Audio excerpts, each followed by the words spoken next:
am joined right now by Zach Voorhees, a senior software engineer at YouTube, who actually witnessed what seems to be part of this shooting incident. Tell me exactly what happened. Yeah, that's right. So what happened was I was sitting at my desk programming when we all heard the fire alarm come off.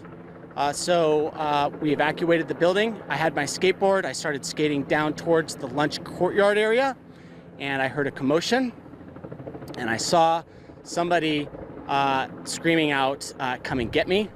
And I saw to my left, his right, that there was somebody on the ground on his back with what looked like a red stain on his stomach, which I'm going to guess is a bullet wound.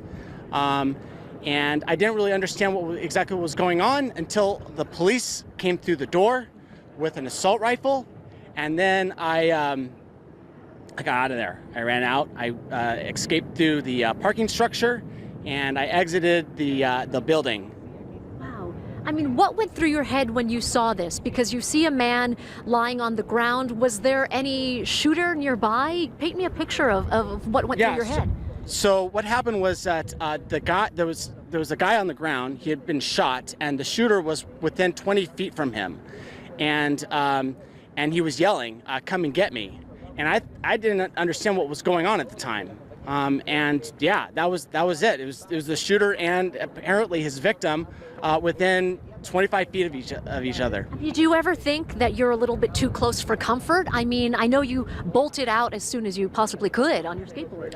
Yeah, I mean, obviously would not have gone that direction, and it was definitely a little too close for comfort. And as soon as the police were there, I was like, I do not want to get in the middle of this shooting match, so I escaped. You know, so many details are coming in at such a rapid pace, it's hard to keep them all straight. Can you give me a description of what that shooter looked like? He looked like he was a bit heavy set.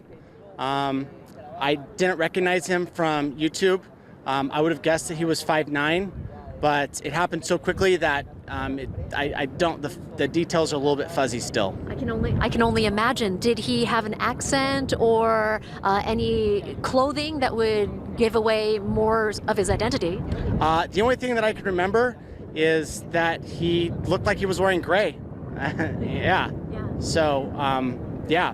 So tell me, how do you think that he could have possibly entered? I mean, security-wise at YouTube, are there metal detectors? I mean, are there badges you need to swipe in order to get into that area? So I can't go much into the security of YouTube, but I can say that they have security doors, but the garage area allows walk-in. And I come in the morning often on my skateboard, and I kind of sail through the parking garage, and I'm able to get into the outside courtyard area, which is where he was at. So he was in an area that was technically somebody from the public could access. Let me ask you, you said that your phone has been blowing up with text messages and inquiries from friends and family. What have you heard so far from the rest of your colleagues? I haven't really talked. I've only talked to one colleague so far. I went live on Facebook just because everybody's hungry for information on what's happening, and I've just been blowing up with requests from my family and my friends, trying to see if I've been all right. There was one person who I believed worked in the facilities who actually witnessed the shooting, and I actually have his interview on my phone. Oh, I'll try and get that from you in a little bit. Unless you want to, would you like to pull that up now? Do you have a moment?